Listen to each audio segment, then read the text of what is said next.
Hello everyone, this is IFMGA mountain guide Jed Porter with Sage to Summit and your review of Hyperlite Mountain Gear, Windrider 3400, ultralight trekking and multi-day ski touring pack. I'm out in the Yosemite high country here in April of 2014 on a beautiful, perfect spring ski week.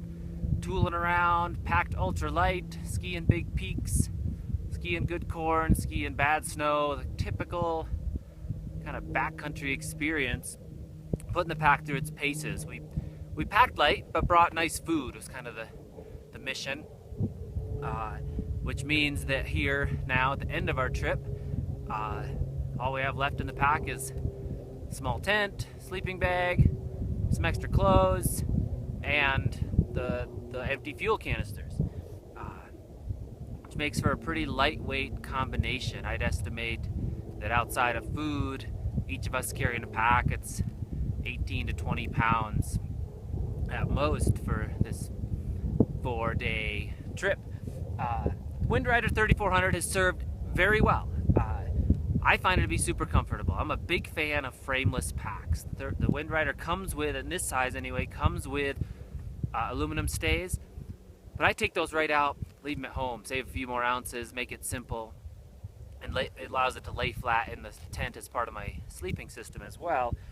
And then I have to pack it carefully. I use my Insulite foam pad to line the inside of the pack before putting anything else in that gives it rigidity and structure, and also serves to protect the Cuban fiber fabric against some abrasion. I've had no problems with it except when I was trying to force in kind of sharp-edged avalanche rescue equipment, shovel blade specifically.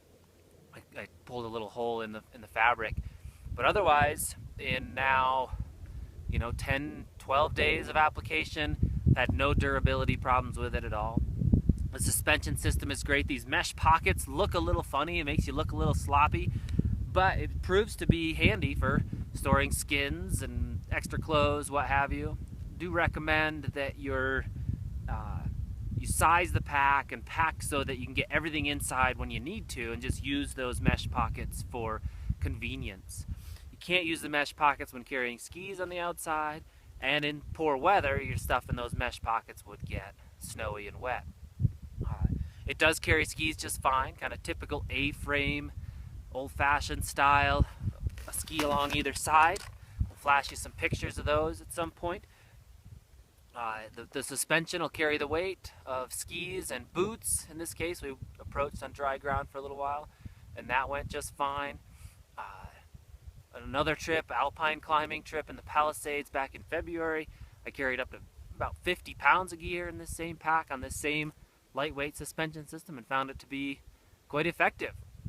So, Cuban fiber has taken a strong hold among ultralight backpackers, but I'd argue that those inclined to more technical mountain travel, alpine climbing, and ski touring should consider the packs from Hyperlite Mountain Gear and all the equipment at Sage to Summit to lighten your load and get you going further and faster.